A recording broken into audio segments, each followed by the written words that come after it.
Hello everyone, this is Bill Apter on the Apter Chat here on OneWrestling.com, and today it's bare bones. We don't have the logo up here, we don't have my name under here, and we don't have this guy's name over there because it's WrestleMania weekend. Who has time to do production when it's such a great thing? So I'm going to ask my guest, I know who he is, to introduce himself. My name's Kenny McIntosh. I'm one of the hosts of Inside the Ropes, the radio show, which you can get at insidetheropes.co.uk. Get the nice plug out of the way. Of course. And tell them where you're based out of, Kenny. So we're in Glasgow, Scotland, but we are on location this weekend in New Orleans for WrestleMania. So we are it's reaching a fever pitch out here of WrestleMania hype and anticipation. Yeah. Now you've been in New Orleans since was it Thursday night or Friday?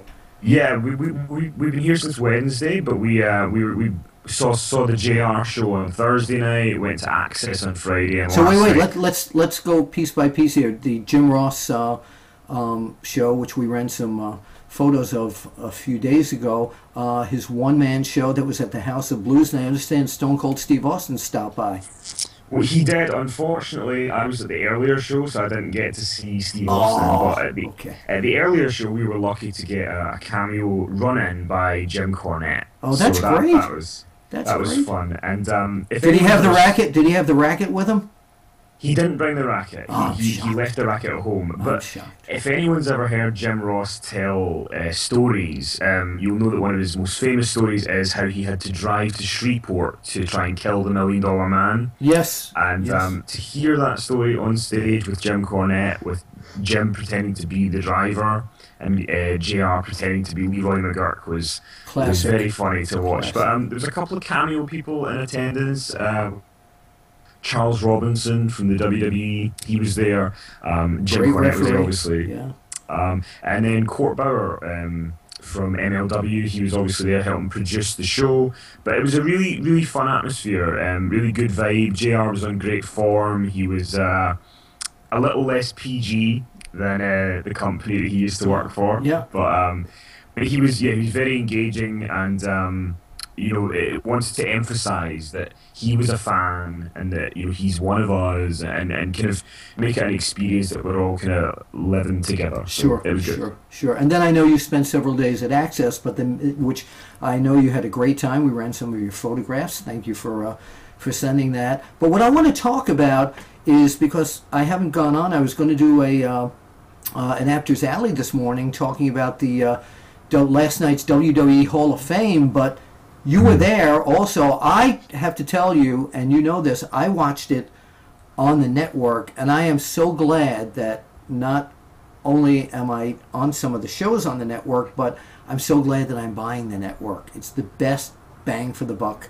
The quality was incredible, and I've just been loving it. And do you know, in my opinion, who the breakout star of the network is?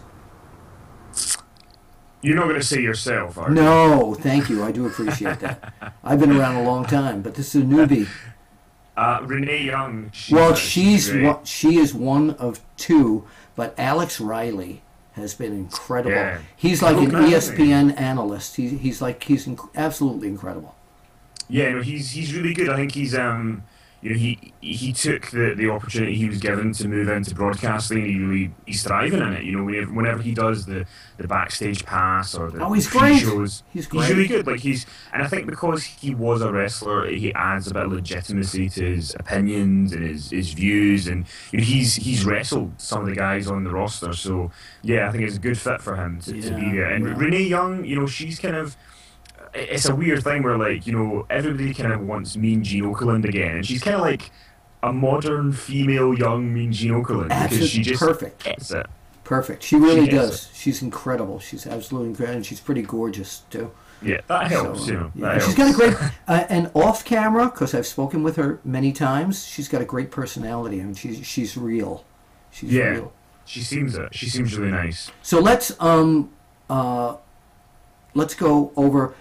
Briefly, some of the things that happened last night. Let's start off, of course, with one thing that everyone's talking about, and I don't know, and you were there last night, how positive, negative, or whatever people thought of this. There were a lot of people that were into it. Was people were going like, "Oh my God, how much longer are they going to let Mr. T talk about his life and his mother and his family and his son and his?" He went on almost 45 minutes until they sent the authority Kane out to cut him long.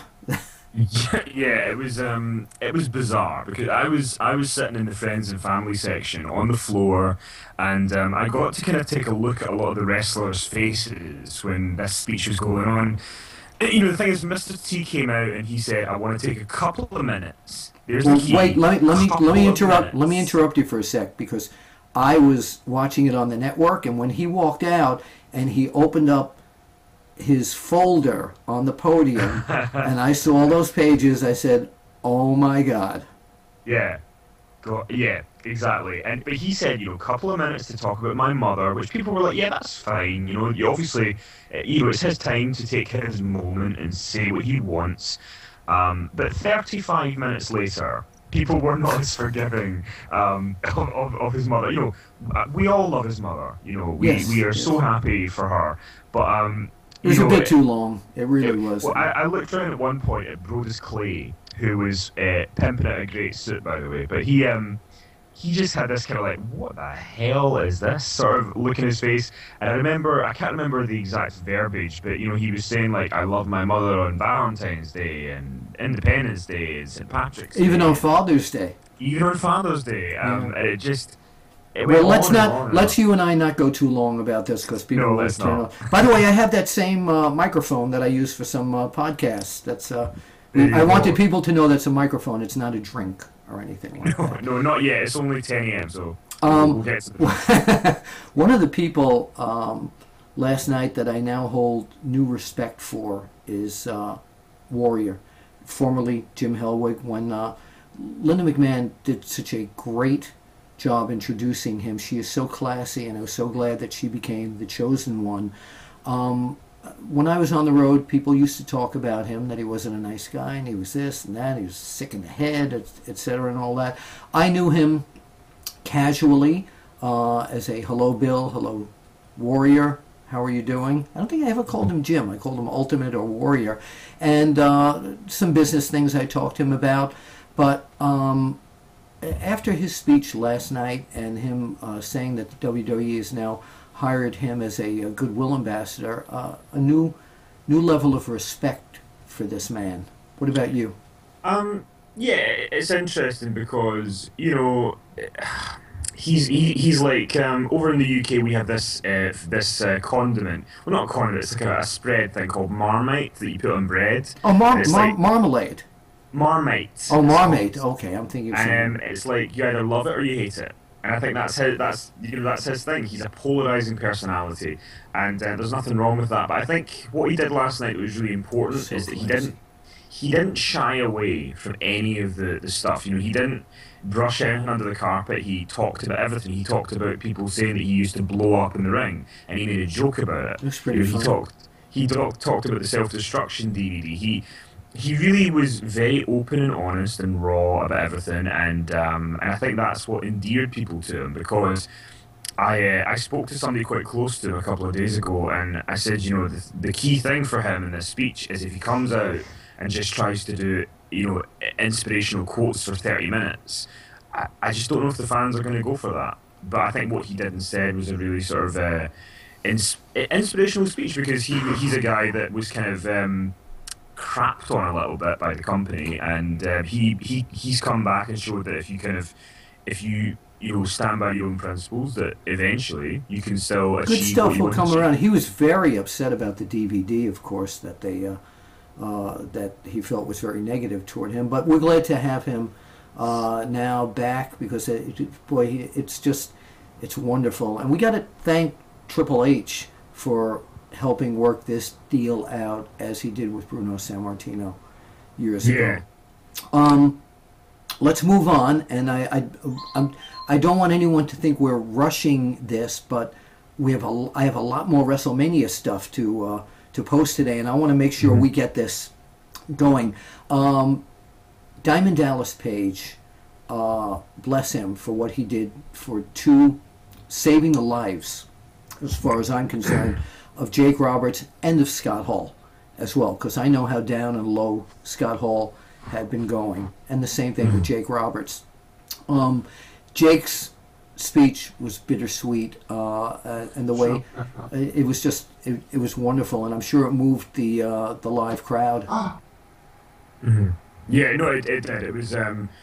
It's funny. I was actually sitting with someone who wasn't the biggest Jake Roberts fan because of some of the things in the past. Yeah, and he was kind of won over last night, which I thought was a kind of that's great. It kind of shows you how good the speech was, and I think he just came across as very real and not phony, and he didn't come out to talk about his greatest wrestling matches or wrestling feuds. He just wanted to be up there, and Dallas helped him. He managed to grab a quick word with Dallas before he went out to do the induction, and he just kept using the words that he would use on stage, which was divine intervention. Which he felt about it. And also, just as a side note, DDP might be the only man on the planet that can have his current girlfriend come to the Hall of Fame with his ex-wife, and they're all friends. So positivity, I guess, works for DDP. Yeah, it really does. Scott Hall, Razor Ramon, hey yo. I popped when he did the hey yo. But I will tell you something. As long as Mr. T was on, and the Warrior and Lita, who we'll get to also, Scott Hall was too short. He was. I think Scott Hall suffered from the time constraints that Mr. T had put upon us, unfortunately. But I think the thing with, and I've said this in Inside the Ropes, I'm not the biggest fan of a Razor Ramon induction. I'd rather it's a Scott Hall induction, because I think his whole career is so much more than that. But I mean, I think it's very clear to people, if you read between the lines, that there is going to be a Scott Hall induction as part of another group in the future. You can see that the NWO. Let me just no. There you go. Yeah. That's going to happen. It's inevitable. So I think in that sense, it's okay that he didn't go a bit longer, because we know we're going to get it again. We know he's Scott Hall, so yeah. Hey, let's talk about Carlos Colon. I've known Carlos, since I started in 1970, and good to see him. A lot of people wondered why Carlos Colon. There's so many other guys that why not this guy and that guy and all that, and what very well deserved. I remember giving him the Man of the Year award back from one of the wrestling magazines I worked for many years ago.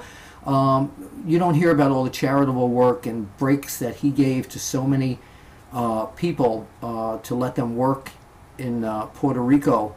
And a lot of people are going to say, oh, come on, the whole thing with Bruiser Brody, and we're not talking about that. That's not part of what this is at all. This is to honor what he's done in the professional wrestling business, and I want to congratulate him.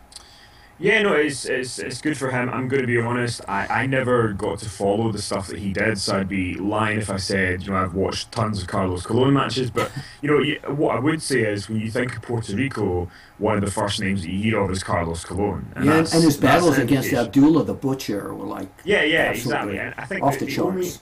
The only sad thing is that when you have these Hall of Fame ceremonies, you have a lot of fans from Europe or Australia and these different countries, and it's kind of like they don't really know much about like Carlos Colon or when Antonio Inoki went in, and they maybe just don't have that kind of connection that they would to guys like Razor Ramon or Jake Roberts. But I thought he did well, and he did. I thought Carlito actually was very funny. Great. He was great. He took his moment. I really enjoyed Carlito. And, what, are they going to fire him? No, he was terrific. Let's move on to a very bittersweet moment.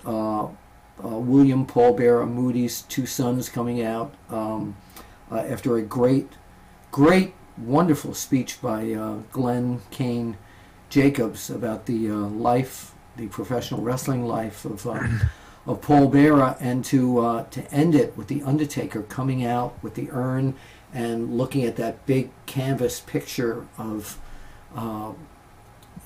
William Moody. It was just goosebumps.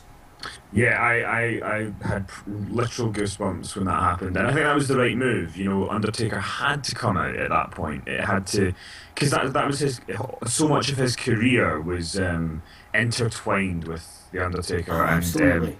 and I think one of Kane's best lines that he came up with was when he came out and said, you know, I've had to have my speech cut short because Mr. T talked about his mum for too Yes, long, but yes. now I'm here to induct my dad, Right. and No, so that was great. that was it. And yeah, Kane was he's a very eloquent speaker. And also, I think he deserves kind of props for reinventing himself again, you know, to now be the authority Kane. But Yeah, yeah. I thought it was really well put together because you had Kane and Undertaker, the two people that are really synonymous with Paul Bearer, and then his son's got to come out and do the oh Yeah, yes no, sort of. that was So absolute. That I really popped. By the way, just backing up a little bit, going back to the Warrior, is mm, when they ran the video package last night. My favorite line of that whole thing, which stands out to me, is from the great Bobby Heenan, where he said that uh, he makes Ultimate Warrior makes caffeine nervous or coffee nervous. Anyway, so now let's wrap up with Lita. A very long speech starting the thanking everyone from Rey Mysterio, and that was a classy move. Trish Stratus, of course, inducting her, but that was a very classy move to have those two beers that she promised years and years and years ago to Arn Anderson and Rey Mysterio take place right there at the Hall of Fame. yeah, it was a really nice touch. There was one point for anyone who watched it on the network, you might have noticed that there was points throughout the show where there was a large amount of booze that happened, and it happened a couple of times with Lita. But what Yeah, that yeah. was that they at the beginning of the show they had Lita on the big screen, and then about 10 minutes into the show they cut it off the big screen. I think it was because maybe the wrestlers were just watching the screen rather than actually looking at Lita. Yeah. So whenever they would put the inductee on the big screen, people would be happy, and as soon as it went back to the Hall of Fame logo, they would boo. Okay, So so this that's kind of what went that was all on, and about. that's what that was. But no, Lita had a really good speech, and for someone with such a short career, she managed to really hit some good points, and I'm glad that she gave some props to people like the Hardy Boys and the Dudleys and Edge and Christian because that really sort of made her the big deal that she became. Yeah, And and she was great. she also thanked Dan McDivitt from Maryland Championship Wrestling and so many other of the indie people that helped her Yeah. on the way up. So that was And great. did you hear the pop for S.A. Rio? Yes, I of think course, of course. Now, what I so want to talk to you about, because we're running out of time here, is that due to some great things that happened to you, I saw a picture of you on Facebook with Linda McMahon, and I know you met her, and we talked about your thoughts about her. But there's something else I want to discuss that you saw back there. okay. And this is nice to talk about. It happened between Roddy Piper and Mr. T, correct? Yeah, correct. After the show, we were leaving, and Mr. T was taking some pictures with people, and you know you're sort of walking out and just kind of collecting your thoughts from the night, and Roddy Piper tapped Mr. T on the shoulder, and Mr. T turned around and he went, "Oh, Piper." And then they had this moment, and they shook hands, and I kind of stayed back because I'm not going to go and listen to their conversation. It's not Yeah. my place. But you could tell they kind of made peace, and by the end of it, they seemed to sort of have reconnected. I don't think they're going to be best buds or anything, but they seem to really sort of put the past behind them, which was really cool to That's see. great. That's great. Kenny, where can people find you on social media? On social media, you can find me under the show Inside the Ropes. So just look for us on Twitter at inside_the ropes. Or if you really want to follow me personally, it's Kenny MC 1985. Or search for Inside the Ropes on Facebook. We've always got some good guests. We had the $1 Million Man on recently. We've had yourself on, Bill. Yes. It's a great show. Tons of names. And yeah, so just check us out. We've also got a website, insidetheropes.co.uk. And thank you for having me on and letting me Oh, talk we're about glad. my Thank you for giving us this eyewitness report from your hotel room in New Orleans. And Indeed, so I'm gonna go off and get a huge ass beer now, which is one of the places in New Orleans where you can get a beer that's about the size of your body. So I'm gonna wow, try and wow. consume that before WrestleMania Well, I'm begins. glad I And, lost 20 pounds. This way you won't get drunk. So so, take that index finger, Kenny, point it to the camera. We'll see you at the at the matches. matches.